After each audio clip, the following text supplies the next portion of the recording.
Hi, everybody. It's Michael Leveris here from JurisQ.com with our participating attorney, our beloved divorce attorney, Marina Shepelsky. Thank you for coming back. And Thank Marina, you. today we're going to talk about a consultation because we always prompt people and suggest that, look, here Marina is giving general advice. If you want specific advice on your situation, you have to call the law office of Marina Shepelsky, schedule a consultation. You can write her, actually, we tag her profile, her Facebook, her Instagram, you can write to her as well. But if you decide to have a real one-on-one, private, confidential consultation, what do you expect from such a consultation and how do you come prepared? Because you don't want to waste time. You don't want to waste your time. You don't want to waste attorney's time. Let's talk about what documents, what information do you need for that first consultation with Marina Shepelsky regarding a possible divorce. Marina, the floor is yours. Thank you. This is a great topic to discuss because everything in life, in relationships, including your relationship with your attorney or your relationship with your accountant, is based on what expectations you have and if those expectations are met. Right. And a lot of times I find that people don't really understand what a consultation with a lawyer should even look like, what paperwork they need to bring, what to expect. Like, they don't really have any expectations, or they have some strange expectations they get from watching Law and Order, Right. Yeah. Something from TV, or like A Few Good Men, Mm-hmm. So, okay. First of all, there's a lot of attorneys out there, and everyone has their own strategy, Right. Their own ideas of everybody has an idea of they should charge for a consultation or not. Just like if you're in relationships groups on Facebook, there's always a question of who should pay for a date, the guy or the girl, or should it be equal? See, before that was not a question. Now it becomes a question, but okay. Right? When I was growing up, that was not a question. It's a debate out there. Okay. Some people think it should be split, especially if the woman picked a place and it's expensive. Some Okay. people think that only the first date the guy should pay, and so on. That's a great topic, and we'll talk about that on one of our We'll talk sessions. about that in our show later. Yes. But it's actually, I draw this parallel because the attorneys in a lot of the groups that I'm in are always discussing this. Mm-hmm. Should we charge for a consultation or not? That's a good question. Yeah, it's a business question. And what does it mean? And you see it. So even that is debatable, right? So some attorneys charge, some don't charge. We charge for a consultation, divorce consultations, and we have a few attorneys in our office that do divorce consultations. And some people charge more, some people charge less, depending on the years of experience and so on. Right. Obviously, I charge the most because I have very little time. And this is what makes my fee so high. I have very little time for consultations. So I recommend— And you are the founder of this law firm. Absolutely. Yeah. So I'm busy running the firm and doing other things and having court dates. And so the consultation attorney will ask you, first of all, to schedule a set appointment at a specific time and place and date.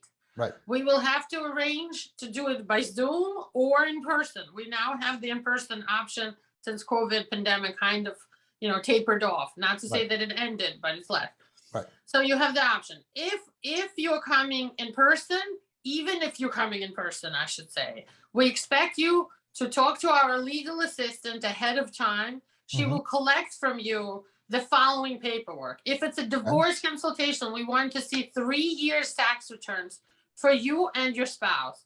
It's a useless conversation if we don't know even approximately how much your spouse makes. Right. And if you're a woman and you don't know where your tax returns are or where your bank statements are, you definitely should look into it. And I find that women are more often the ones who don't know where the paperwork is. They don't know the numbers.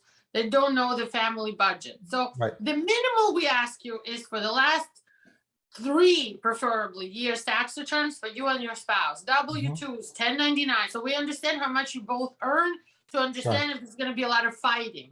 Yeah.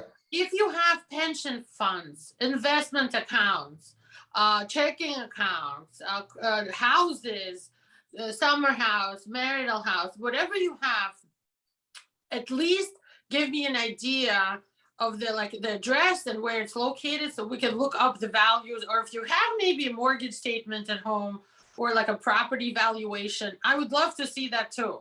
Okay. Because that too gives me an idea of what we're going to be fighting about in this divorce. Yep. So financials are very important. I need to know the date of your marriage, at least. I don't necessarily need to see your marriage certificate, but the date of marriage would be great.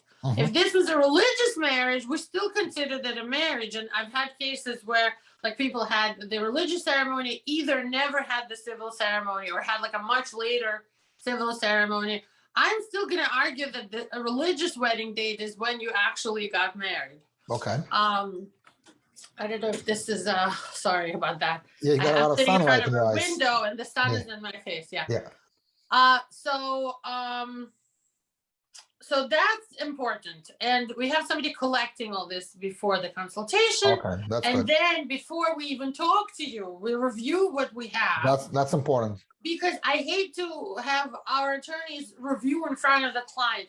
I think it's, you know, the reason we do this ahead of time so we can prepare for a consultation. Yep. And you pay us not just for the time you get to see our face, but the time we spend reading your paperwork, reviewing it. There are guidelines. There is an online calculator where we can plug in your incomes and see approximately what the child support and alimony you are entitled to numbers look like, but it's not the exact numbers. And you cannot expect at our first meeting and our first initial consultation to get the exact numbers you will walk away with. It's just never going to happen. It's going to take time. Sometimes we have to go through litigation. There might be settlement for more or less than initially discussed. So I wouldn't want people to have the expectation of getting like an exact estimate, an exact number, like a breakdown at their consultation, what they will walk away from when the divorce is finished. The beginning never looks the same as the end. Right. So I just wanted to bring that out there. Now, some attorneys don't charge for consultations. We do because our time is super important and we don't have that much and also time. I guess you provide actual useful, actionable information that you can act upon to make plans, to be educated, what to expect. So I think it's very reasonable that you charge some kind of fee. I'm sure it's not a huge fee, but you charge some kind of— No, it's less than an hour of our time. Yes, you charge a fee not only for your FaceTime with the client, but also for your time before the meeting to review all documents. That makes sense. And also, there's a couple of points here. We always say that the 15 minutes that I spend with somebody is worth all the years of my education and experience and wisdom that I have collected, the other attorneys in my office have collected, and we all share. So you're not just paying for 15 minutes of, my like talking to you, you're actually going to get some sort of a plan, a strategy in those 15, 20 minutes. And it doesn't mean that our consultations are 15 minutes, by the way. Usually we spend at least an hour on divorce consultations, but you will get a written plan of action from me. I usually run the estimate of the child support and alimony, and we'll email you the PDF printout of that. So you could look at it and look at it again and think about it and come back to it again. We will give you a plan of action, the costs, everything. You walk away with a full plan for your divorce from your first consultation. And it's only a plan because, we'll say to divide up the value of the marital home. The marital home has to be appraised. We have to subtract the mortgage amount, the principal, like how much is still owed on the house. Right. We have to think about value of reselling it. We have to think about maybe the husband put in $100,000 of his premarital money or borrowed money from his parents. That has to be reimbursed to him. And only then we divide whatever is left over. So there's so much that goes into these. So this is pretty much what a consultation with us looks like. Listen, I appreciate you explaining to us, because when a client comes to a consultation, you want him or her to be prepared so they actually get their money's worth at the consultation, right? Absolutely. So when they walk away with at least some kind of an understanding, what are the steps? What are the consequences? What are the benefits of going through a divorce? What are some of the challenges they're going to expect? So we really appreciate you spending our time explaining to us. And if you do need a consultation, with Marina Shepelsky. And I always advise everybody to go earlier rather than later. You don't want to, I think, speak even to your spouse about a divorce before you talk to an attorney. So you can say, because you can say the wrong thing, right, Marina? Right, but I mean, You it want to depends, be prepared. I agree with the idea of not negotiating with your spouse Right. before speaking to an attorney. Absolutely. I actually had one woman who came to me and her spouse convinced her, he had an attorney, she did not. Mhm. Her spouse convinced her to sign a full-blown divorce.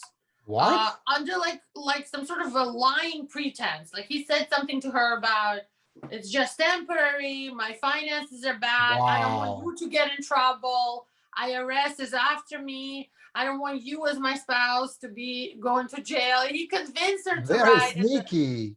so sneaky. He convinced her to sign this divorce where she basically gave him custody of the kids, Unreal. agreed to some minimal, like he gave her a property that was like worth nothing, and he kept the marital home, and like basically just screwed her out of No, everything. Maria, that's a major no-no. Yeah. Definitely go to an attorney before you sign anything. And I would say Yeah. even before you talk to your spouse. And Marina, we're going to have a number of your law office on the bottom of the screen so people can call, schedule an appointment, prepare themselves, and actually get something useful of their time with you or your associates. Marina Shepelsky, thank you so much. We're going to come back soon with more questions for you. And if anybody has any questions you want me to ask Marina, post in the comments below. Write to Marina, she's tagged in this post. Write to me, call Marina, and we'll see you next time. Marina, thank you so much. Have a great day. Bye-bye.